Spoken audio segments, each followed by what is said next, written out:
कृतिका की सर्दियों में ना नहाने की आदत से उसकी माँ रमोला बहुत परेशान होती थी।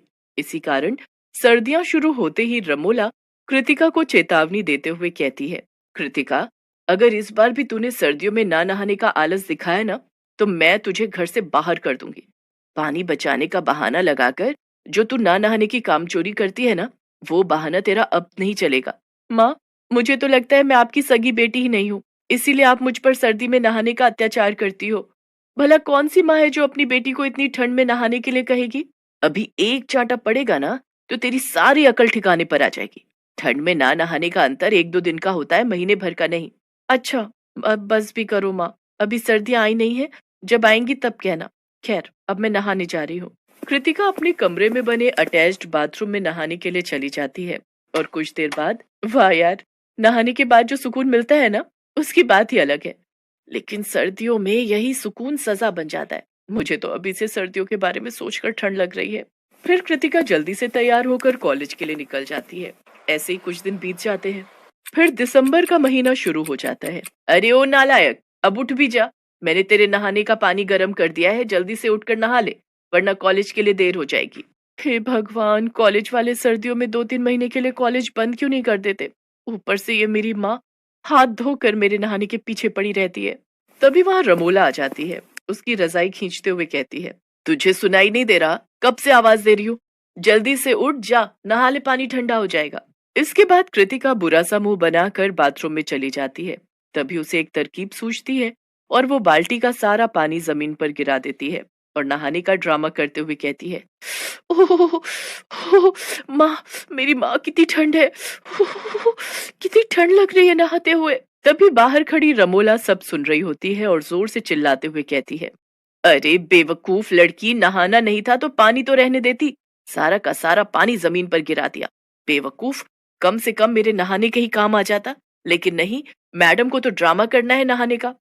यार, ये मेरी माँ भी ना किसी डिटेक्टिव की तरह है जो हर टाइम मेरी जासूसी करती है। चलो, अब जब उनको पता चल ही गया है कि मैं नहीं नहाई हूँ, तो कृतिका बेटा 2 छींटे मार ले मुंह पर पानी के और चल बाहर। कृतिका बिना नहाए ही तैयार होकर ढेर सारा परफ्यूम छिड़क लेती है। नहाने से तो तेरा कोई लेना देना है नहीं, बस ये बाल्टी भर के परफ्यूम छिड़क लो और ना नहाने की बदबू से बच जाओ। अब बस भी करो माँ, प्लीज दोबारा अपना लेक्चर शुरू मत कर देना। वैसे भी कॉलेज जाकर मुझे अपने प्रोफेसर का लेक्चर अटेंड करना है। वो इतना कह ही रही थी कि तभी घर के बाहर हॉर्न की आवाज सुनाई देती है। तभी कृतिका अपनी माँ से कहती है, अच्छा माँ, मैं चलती हूँ, धवल आ गया मुझे पिक करने।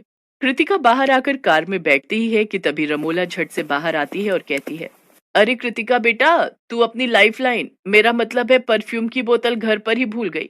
इसे रख ले, नहीं तो कुछ देर बाद तुझसे बदबू आने लग जाएगी और सबको पता चल जाएगा कि तू नहाई नहीं है। क्या माँ, आप भी सुबह सुबह बहुत मजाक करती हो। धवल, मेरी माँ बहुत बड़ी कॉमेडियन है। वो क्या है ना, वो कपिल शर्मा की बहुत बड़ी फैन है। ओह, अच्छा अच्छा। इसके बाद दोनों कॉलेज के लिए चले जाते हैं। कॉलेज में लेक्चर अटेंड करने के बाद शाम को धवल और कृतिका अपने दोस्तों के साथ कैंटीन में बैठे हुए होते हैं। तभी धवल कहता है, यार, सर्दियों में कहीं घूमने चलते हैं, आउट ऑफ स्टेशन। मसूरी कैसा रहेगा? हाँ, मुझे लगता है मसूरी सही रहेगा। ठंड में तो वहां स्नोफॉल भी होगा। क्यों कृतिका, चल रही है ना? यार, यहाँ तो मैं ठंड की वजह से महीनों महीनों नहीं नहाती, और ये लोग मुझे इतनी सर्दियों में बर्फ में ले जाना चाहते हैं। वहां तो मेरी कुल्फी ही जम जाएगी। अरे कृतिका, कितना सोच रही हो? अब ये सब सोचना वोचना बंद करो और चुपचाप हाँ कर दो। हाँ, ठीक है, अब तुम सब इतना फोर्स कर ही रहे हो तो चलती हूँ। मेरी कार में हम सब मसूरी चलेंगे। तो ठीक है, नेक्स्ट वीक चलते हैं। होटल की बुकिंग मैं कर दूंगा, तुम सब अपनी पैकिंग कर लेना। शाम को घर आकर कृतिका अपनी माँ को घूमने के प्लान के बारे में बताती है। बेटी, मेरी मान तो तू ट्रिप पर मत ही जा। अगर सबको तेरी सर्दियों में ना नहाने के टैलेंट के बारे में पता चल गया ना, तो सोच तेरी कितनी इंसल्ट होगी। अरे मेरी माँ, तुम मेरी चिंता मत करो। आप ही बहुत हो मेरी इंसल्ट करने के लिए। औरों की बेइज्जती की मुझे जरूरत भी नहीं है। और रही मेरी नहाने की बात, तो आप चिंता मत करो, मैं वहां जाकर नहा लूंगी। ठीक है, फिर जैसी तेरी मर्जी। देखते ही देखते अगला हफ्ता भी गुजर जाता है। कृतिका, तूने अपना परफ्यूम तो रख लिया ना? मैं तो कहती हूँ 4-5 बोतल ले जा, कहीं खत्म हो गया तो। सर्दियों में तो तेरा वही एक सहारा है। अरे मेरी माँ, अब जाते जाते तो मेरी बेइज्जती करना बंद करो। और हाँ, मेरे फ्रेंड्स आने वाले हैं तो उनके सामने अपना मुंह बंद रखना। तभी कुछ ही देर में धवल, मोहित और रोशनी के साथ कार लेकर कृतिका के घर के बाहर आ जाता है।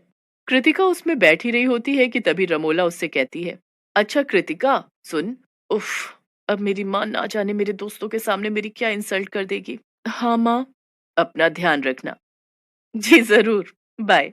6 घंटे दिल्ली से मसूरी तक का सफर तय करके वो बर्फीला नाम के होटल में पहुंच जाते हैं, जहां एक कमरे में कृतिका रोशनी के साथ ठहरती है तो वहीं दूसरे कमरे में मोहित और धवल रुकते हैं और वहां पर एक दूसरे के ऊपर बर्फ के गोले बनाकर फेंकते हैं। बर्फीले पहाड़ों के बीच सेल्फी खींचते हैं और खूब मस्ती करते हैं और खाना पीना खाकर सो जाते हैं। कृतिका जल्दी से उठ जा यार और नहा ले, हमें 10 बजे नई जगह घूमने जाना है। नींद में खोई हुई कृतिका बड़बड़ाते हुए कहती है, अरे रोशनी, तू पागल है क्या? इतनी ठंड में कौन नहाता है? अभी 10 दिन पहले ही तो मैं नहाई थी। क्या? तू सच में 10 दिन पहले नहाई थी और तब से नहीं नहाई क्या? तभी कृतिका एकदम से नींद से जागती है और कहती है, अरे पागल है क्या? किसने बोल दिया तुझे? ठंड हो या गर्मी, मैं तो डेली नहाती हूँ। अच्छी बात है, सच कहूँ तो सर्दियों में तो मैं एक दिन छोड़कर नहाती हूँ। थैंक गॉड मैं बच गई।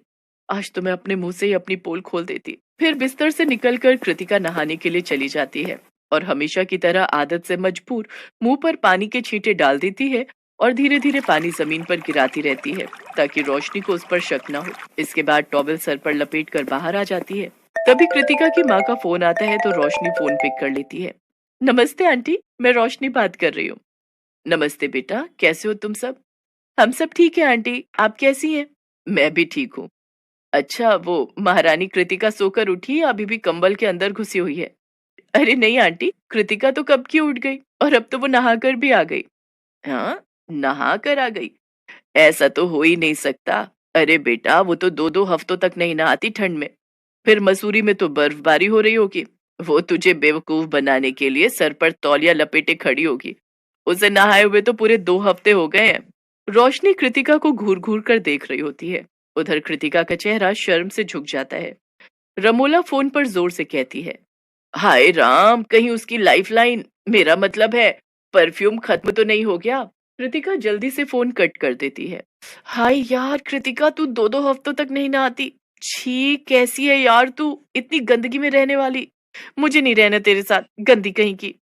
ऐसा नहीं है यार, तू मेरी बात तो सुन। इतना कहकर रोशनी उस कमरे से बाहर निकल जाती है। बेचारी कृतिका, उसको लगा था माँ मसूरी में नहीं है तो मेरी बेइज्जती भी नहीं होगी, लेकिन ऐसा भला कैसे हो सकता था? इस ट्रिप पर भले ही कृतिका की इंसल्ट हो गई और उसका टॉप सीक्रेट सबके सामने आ गया, पर उस दिन के बाद से कृतिका चाहे गर्मियां हो या सर्दियां, हर रोज नहाने लगती है।